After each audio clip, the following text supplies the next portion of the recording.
Kris. And I'm Wyatt Elliott from Notebook Entertainment. And this is Horrorland News.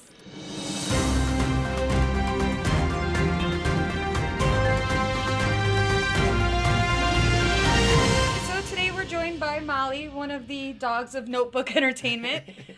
You can see her in The Deadersons. She is one of the stars. Which is found on this channel, all seasons, the first 2 seasons. So today we're doing a kind of shorter episode, and you may notice that we're not on Monday, we're on Tuesday. That's because we premiered our brand new show, Slasher Advocate, this weekend, and we wanted to give it a little room to breathe. Yeah, and you guys seem to be liking it. It's our best video so far. As far as views go. Thanks for watching. Yes, thanks for watching. We're real excited for this new series, and please check it out because it put a lot of work into it, and it's really good. And I like to argue and yell at people. Yeah, so it works out. What the show is. It works out. So we're real excited for that. So please check it out if you haven't yet. Yep. So tune in, watch me defend Michael Myers, and the next episode will be the actual second timeline of Michael Myers, because we all know that timeline's a little messy. All right. So let's get into this. Because we haven't been on for a while, some big stories dropped, and we're going to talk about 2 of them, starting with Friday the 13th lawsuit finally getting some kind of resolution. Finally. So basically, it was between Victor Miller, who wrote the original screenplay to the original Friday the 13th movie only. He and director Sean S. Cunningham. Yes. They've been fighting it out. They're the reason there has not been a new movie in over a decade. Since 2009. Yeah. Who knows what Jason adventures we would have had. Right. So basically what happened, in 2016, Miller wanted to terminate the copyright. And so Cunningham argued that Miller doesn't actually have the right to do that because he was hired to write the script.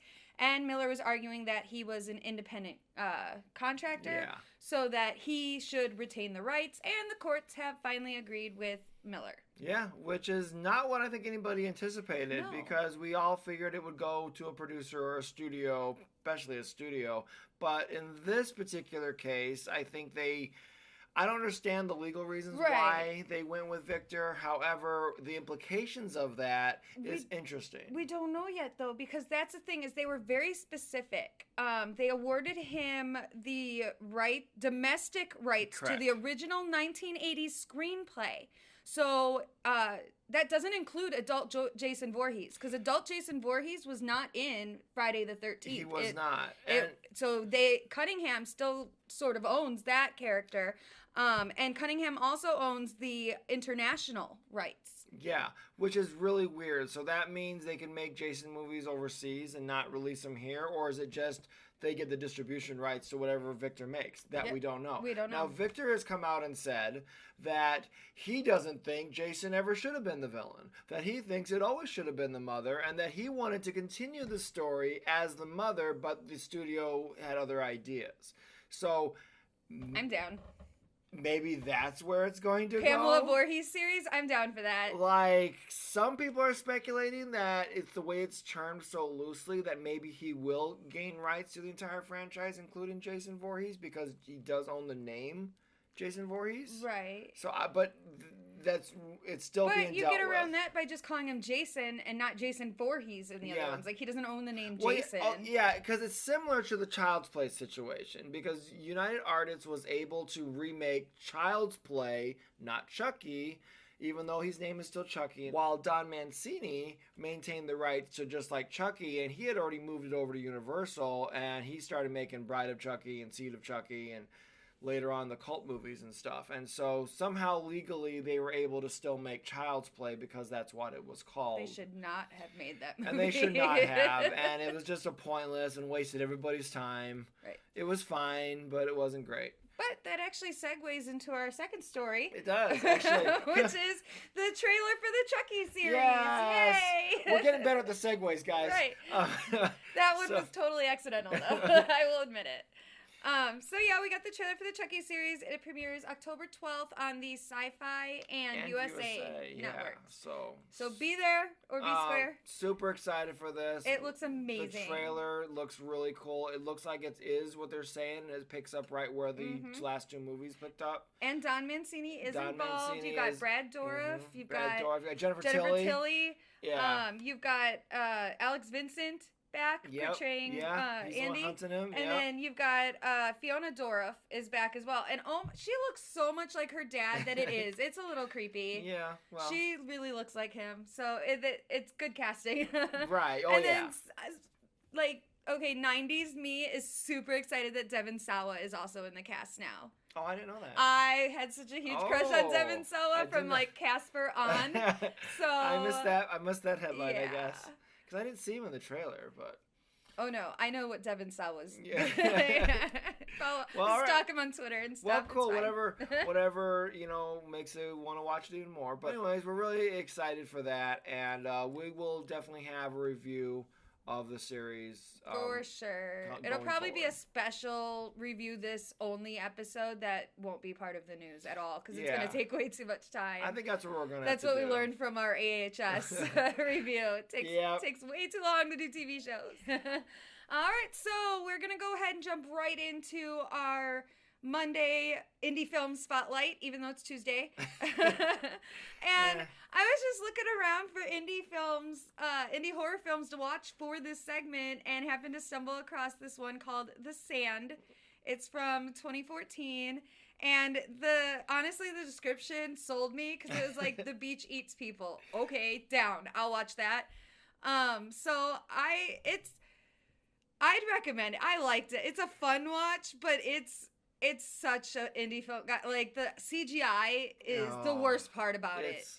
Like, some of it was acceptable. Some of it was acceptable. When that guy's face first melted off. The first CGI, yes. The very first one. His eyeball was falls good. out. I was impressed. I'm like, I'd use that. But then when the dorky guy dies and like it looked like they just like his arms were spread out in the sand and it just looked like they had gone in paint and like erased his hands. They did.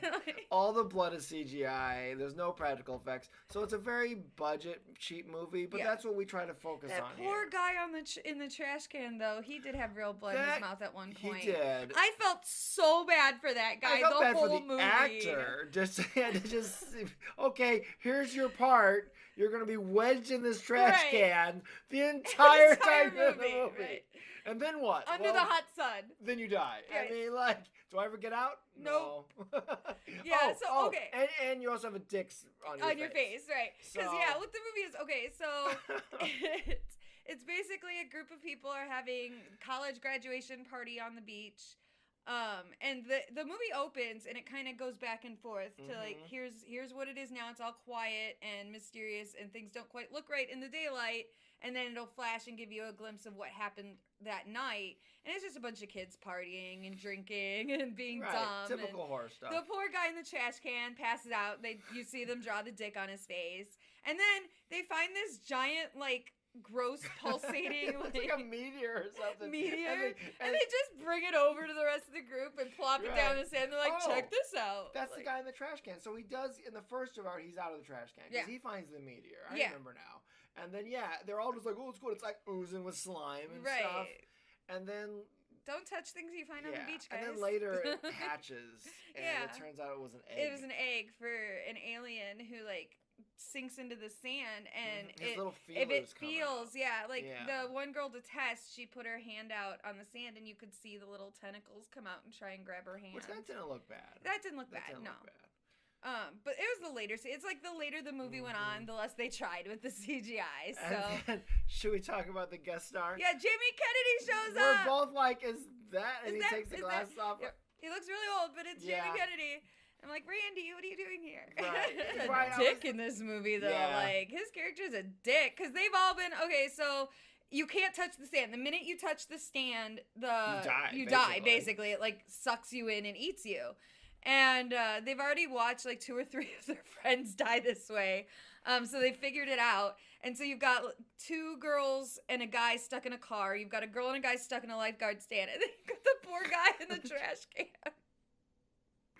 And so Jamie Kennedy rolls up on them, and they've been out there for like half a day already in the sun, he's blistering. He's a beach cop. Yeah, he's a beach cop, and he's just keeps accusing them of being on drugs. Which, okay, point. They're saying the beach is eating people. And Jamie Kennedy's staying on the beach, and but it's not hurting one girl has her hand. Hold on.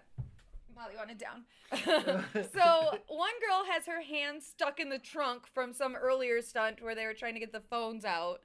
And he just walks up to her and he's like, what's wrong with her? And she's like, her fucking hand's stuck in the trunk. And he's like, and walks away without helping him. So he's able to walk on the beach because he's got like rubber-soled shoes. Thick rubber-soled shoes. Yeah, and it takes a while for the alien to like eat through rubber. It does because it like pops the car tires and stuff. But he's able to walk around, and instead of helping this poor girl who has her hand stuck in the trunk, he just sits there and accuses them all of being on drugs. Yeah. The guy, he does he half-heartedly tries to get the guy out of the trash can, but like... Nah, not really. He tries lifting him out. The guy's like 300 pounds. Right. He tries lifting him out. Like, you're going to have to knock it over, and then he's going to die. Right. But, so yeah, I didn't have much hope that he was going to get out of there. His scene was like 5 minutes, and then he dies. But worth it, I guess. And my guess is that 90% of his lines were improvised. Probably. Because it felt like he was just throwing jokes out there. Like I think and they weren't all landing. No, I think Jamie Kennedy knew what he signed up for. Right. He was just they probably had him for one day. Let's have some fun with this. And yeah, so whatever. Cool. It was fun to see him in there. It was a highlight. So yeah, and then the end the end kind of pisses me off. So I did like it because it's a goofy, fun movie. Yeah. The problem, like the characters. So the guy in the car and the girl in the car cheated together on the girl in the lifeguard stand. And so throughout the movie, during the tensest moments in the movie, these three decide that they want to fight about their relationship. Right. Like I was like, really, is this the time, guys? Is this the time? And it was horrible. But in the end, so like she figures out she can, because a giant tentacle now comes out at night, and it's bioluminescent, so it looks really cool. Pretty cool. That does look cool. But then she figures out that she can kill it with fire, so she throws gasoline on the tentacle right next to the car that they're in, because they managed to get to the cop's car. So she throws gasoline, then lights a whole book of matches and throws it. And it's the most contained fire I've ever seen in my life because the car doesn't explode. All that catches fire is the tentacle. And it's waving like this. I'm like, it's not gonna like spraying slap fire you anywhere. Nope, nothing.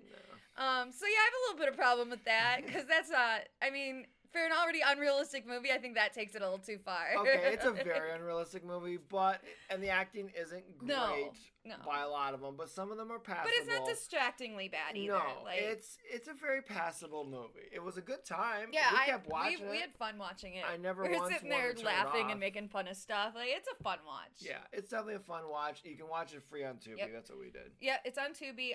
The director, Isaac Gabioff, most of his credits seem to be in the art department as a prop master.